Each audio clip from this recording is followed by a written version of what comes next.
Lewis and I spent a lot of time playing games together, but he was surprisingly bad at them. He died a lot.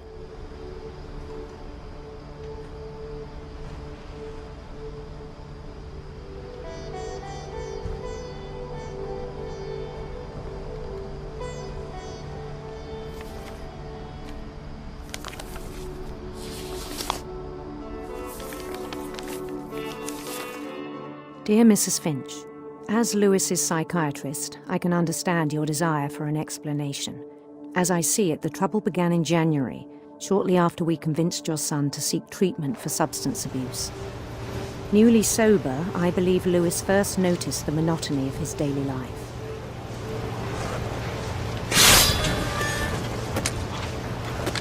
He kept working at the cannery.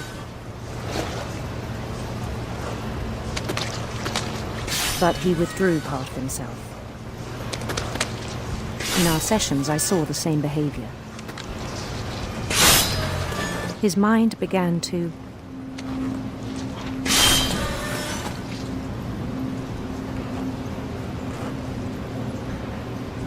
wander. I asked him to describe it.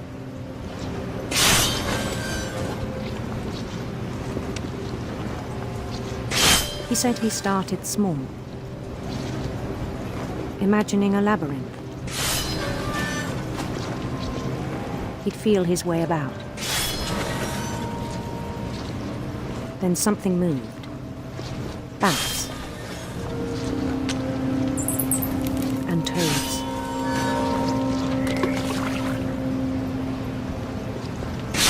And things that have not names. He knew it was all in his head.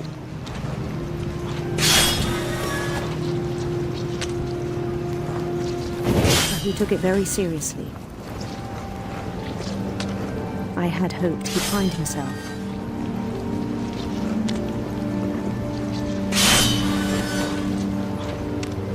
But he found something more.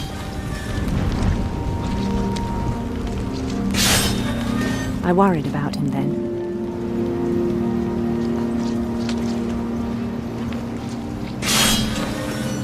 Daydreaming at the cannery.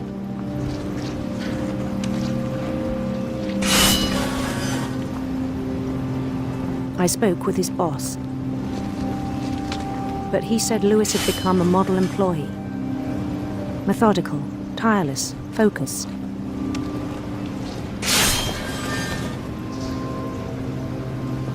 Like a whole new Lewis.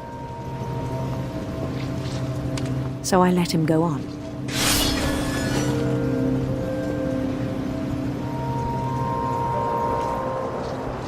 I even encouraged him. It seemed very promising at first. He told me he'd made a new friend.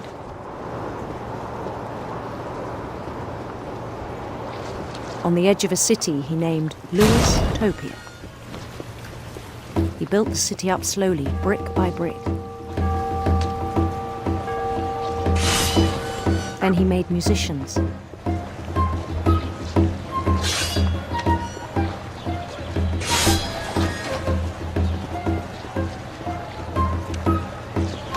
And songs for them to play.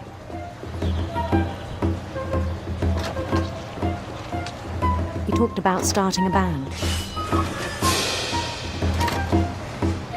And he was always humming something.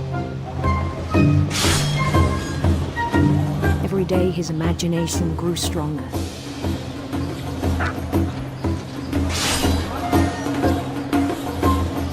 He no longer spoke at the cannery. But his chopping was as reliable as ever. Then one day it struck him that all the cheering crowds, even the stones under his feet, were all in his imagination, so he could do whatever he wished.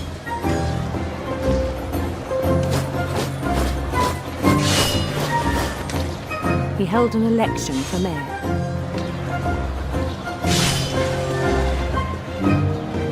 And he won.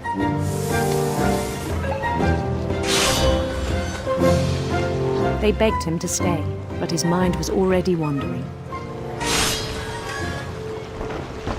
It became a game for him.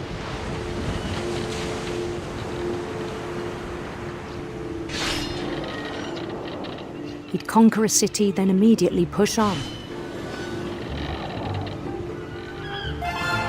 New Louisville.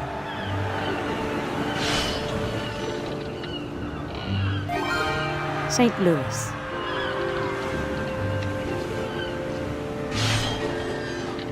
He started drifting away from our reality.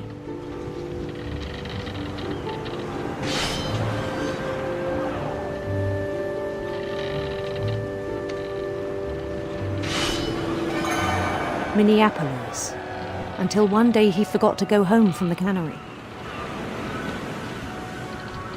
Even as his mother pleaded with him, part of Louis kept sailing on.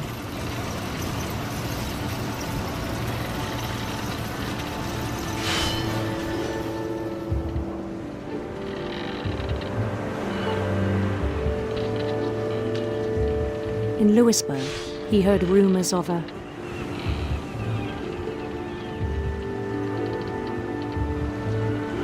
handsome queen.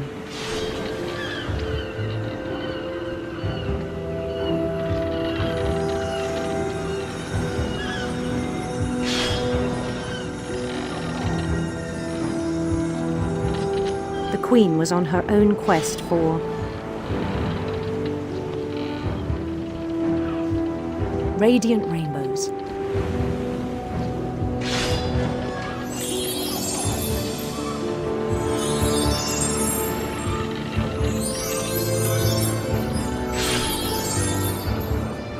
He followed the sound of her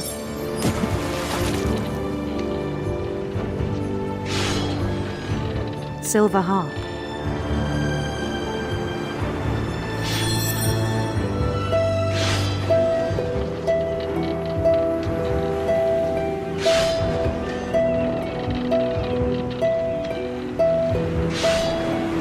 His chase led him to a golden palace east of the sun and west of the moon. Even then, his logic remained sound. He knew the world was all in his imagination.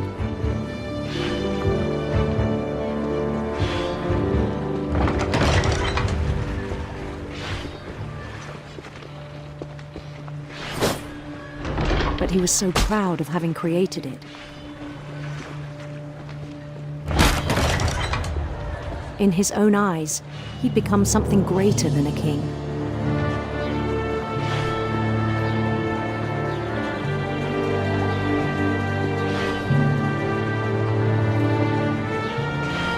For someone who'd never known success in the real world, I think it was overwhelming. And then it struck him that the real Louis was not the one chopping salmon, but the one climbing the steps of a golden palace.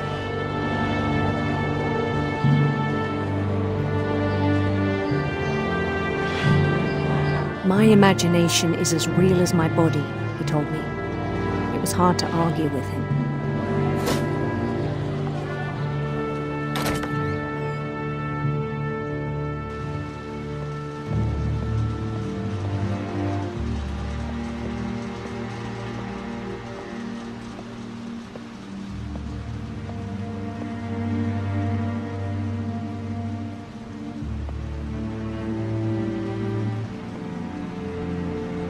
Began to forget the world we know.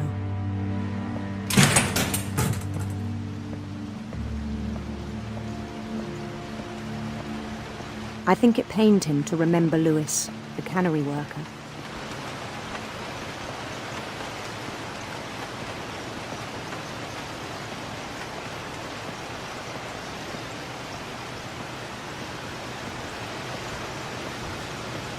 He began to despise the man with a royal contempt.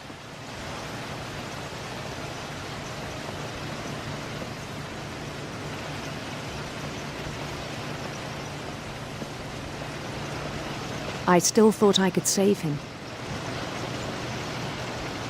Even after he said he was being crowned king over all the lands of wonder.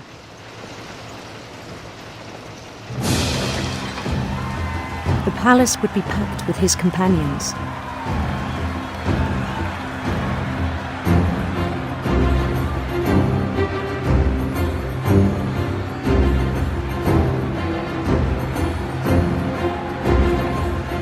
Including the wise Calico who'd insisted on advising him.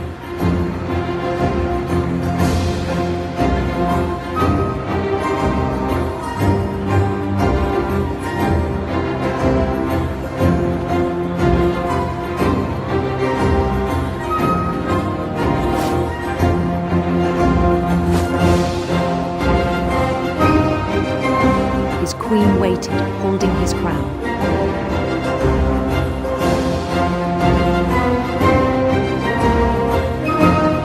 There was only one thing left to do.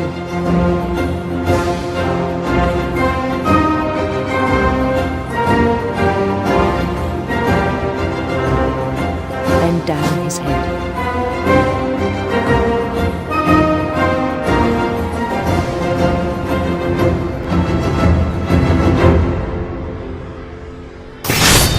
And the rest I think you know. Mrs. Finch, your son was a kind man who will be missed by all of us who knew him.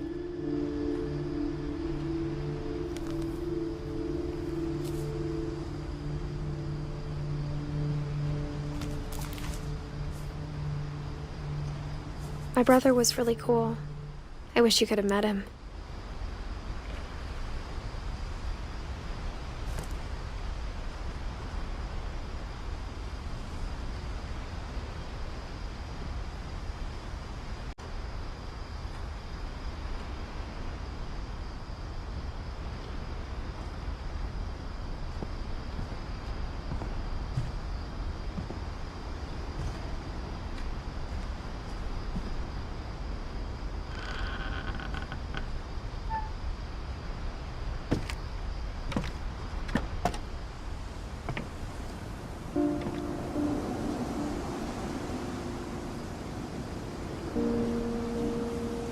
On the way back from Lewis's funeral, my mom told me to start packing. She waited until the day before we left to tell Edie.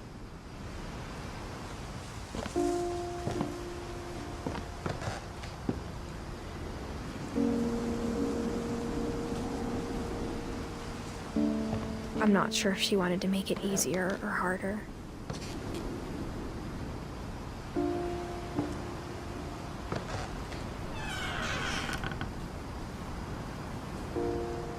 I wish we'd stayed.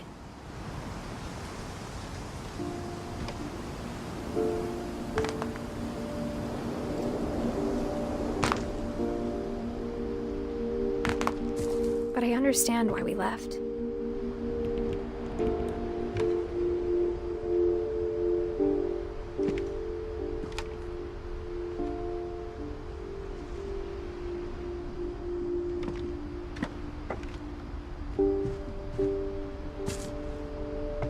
My mom ended up leaving everything behind.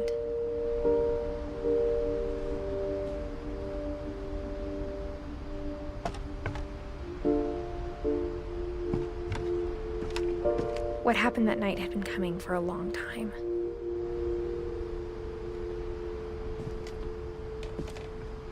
Maybe it should have come sooner.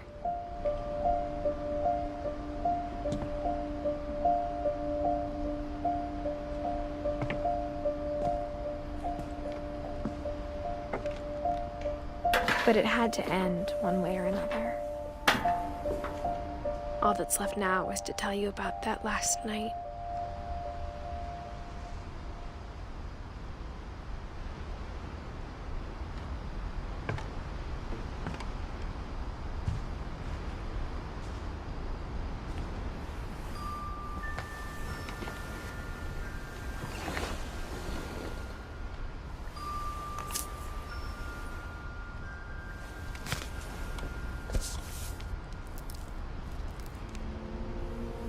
That whole last day, Edie just watched us pack and didn't say a word.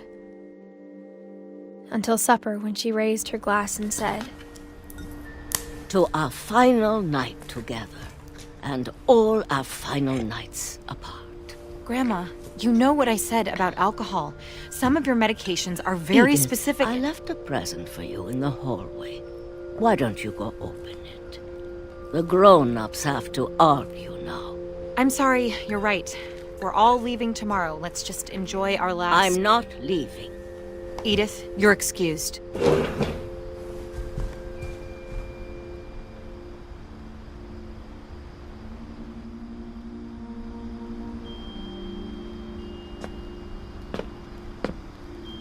The power had been shut off that morning, but Edie always had plenty of candles.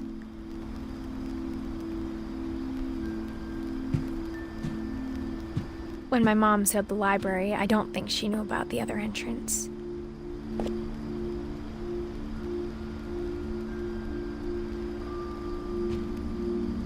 Or that Edie had a key to it.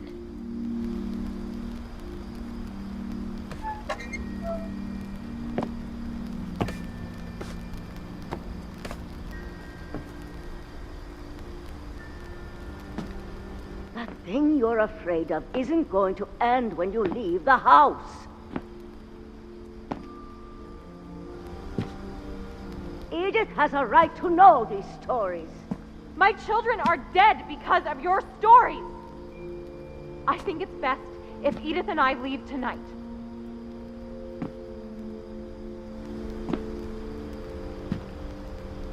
We'll have the nursing home send a van for you in the morning, okay?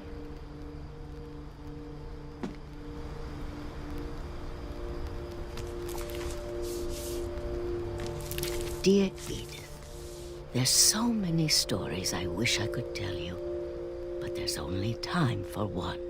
This is about what happened on the night you were born. That night, the tide went way, way out.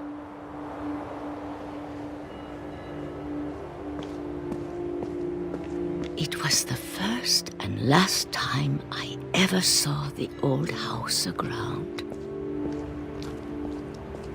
There'd been an earthquake out in the middle of the ocean. They called it the lowest tide in 1,000 years. God, it smelled awful. You know, I've seen that house every day of my life.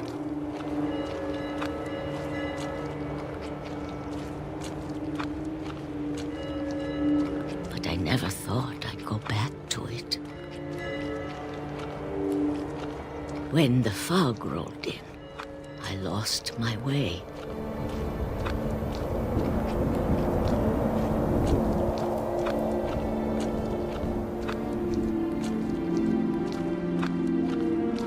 I got turned around.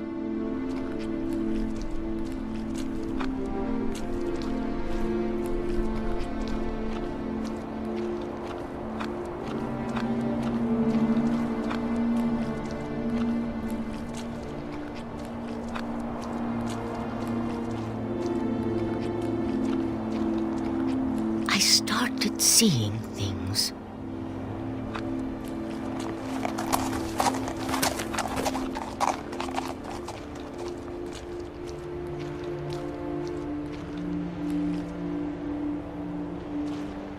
Things I'd forgotten had ever existed.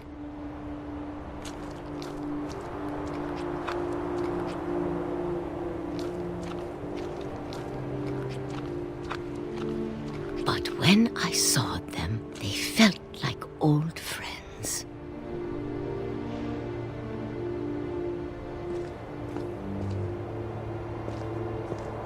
That night, a lot of things came back to me.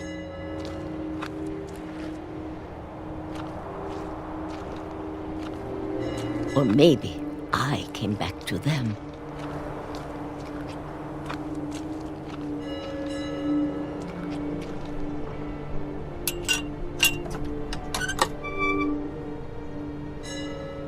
Things I can't explain, but that I need you to try and... Edith, what are you doing in here?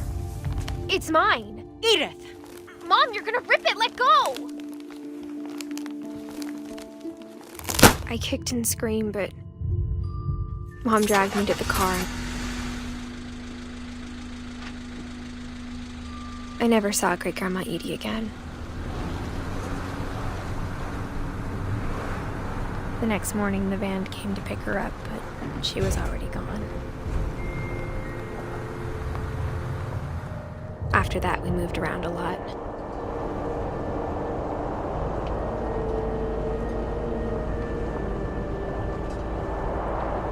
We both tried to make the best of it.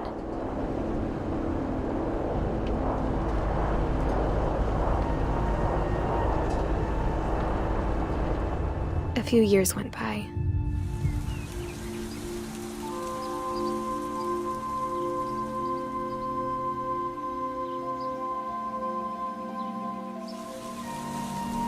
My mom didn't like to talk about it, but she started getting sick a lot. The rest happened pretty quickly.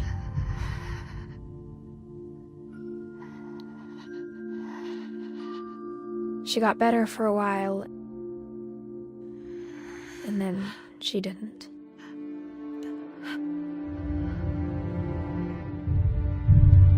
And then I was alone.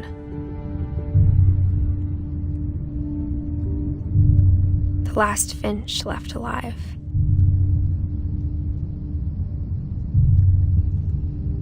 Until I found out about you. I'm still not sure what to tell you about all this. If we lived forever, maybe we'd have time to understand things. But as it is, I think the best we can do is try to open our eyes and appreciate how strange and brief all of this is.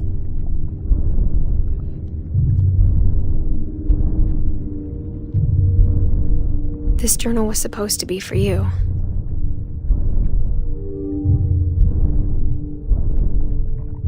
But now I hope you'll never see it. I just want to meet you and tell you all these stories myself. But I guess if you're reading this now, things didn't work out that way.